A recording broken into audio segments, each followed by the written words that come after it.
avec de l'eau salée. Tu les laisses, tu fermes hermétiquement.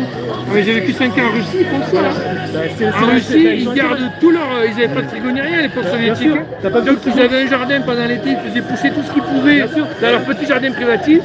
Et chez eux, il y avait plein de bocaux avec de l'eau salée, de la saumure. Voilà, c'est ça. Mais il faut surtout que l'oxygène ne rentre pas, parce que si ça rentre, ça pourrit. Mais du coup, on mangeait toute l'année des tomates. Alors les tomates qui peuvent séjourner dans l'eau salée, des cornichons, des concombres, quoi. Voilà, essentiellement. Ils ont intérêt à faire ça.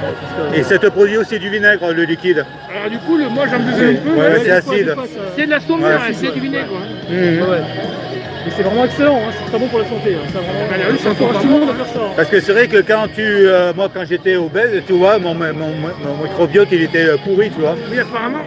Oui, parce que quand tu manges beaucoup, Ils ça. soignent des gens, alors changeons leur microbiote. Bien sûr, Ils sont trop obèses, alors on met un microbiote de quelqu'un d'autre qui est plus équilibré. Oui, ça c'est une autre. Mais la lactofermentation c'est pas mal aussi. C'est pas mal, mais il faut faire tout, quoi. Plus un jeûne intermittent. Après, prendre de la merde dans le ventre de quelqu'un d'autre pour te le mettre, à la limite, Pour des gens qui sont économisés par Macron. Oui. Non, mais en fait, c'est vrai que ce dont tu parlais, c'était de prendre disons, de la merde et après de le réintroduire par chirurgie. Un microbiote équilibré. Ça se fait. Mais pour les gens vraiment très malades, ça, je pense. Mais la fermentation, c'est pas plus mal. Non, mais je pense qu'il faut tout faire, quoi. Et le jeûne intermittent et le jeûne intermittent, c'est bien aussi. Très bien. Et voilà, on est obligé tous de réfléchir à ça. Parce que la société nous pousse à consommer des conneries. On est dirigé. Vraiment Après le coup des 3 repas par jour, ça c'est vraiment du fumisterie, quoi. Ah oui. Ouais, ça c'est le truc pour faire grossir, ça.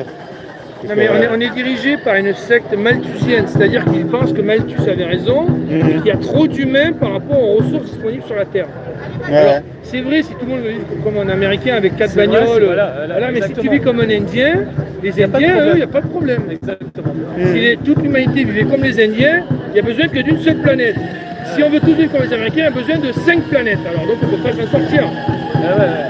Moi j'ai vécu aux États-Unis pendant deux fois un an. Ils ont trop de trucs, trop de bagnoles, elles sont trop grosses. Tout est gros, tout est surdimensionné. Tu vas au magasin. J'ai acheté le lait en gallon, 3 litres et demi, un gallon de litre, un gallon de lait quoi, pour la famille. J'étais hébergé par une famille. J'ai acheté des seaux de peanut butter, de beurre de cacahuète, c'était des seaux de glace. Une fois j'en ai mangé du beurre de cacahuète, c'est écœurant. Moi au départ je trouvais ça dégueulasse et au bout d'un an j'adorais le beurre de cacahuète, malheureusement. Mais au départ en tant que Français je trouvais ça dégueulasse.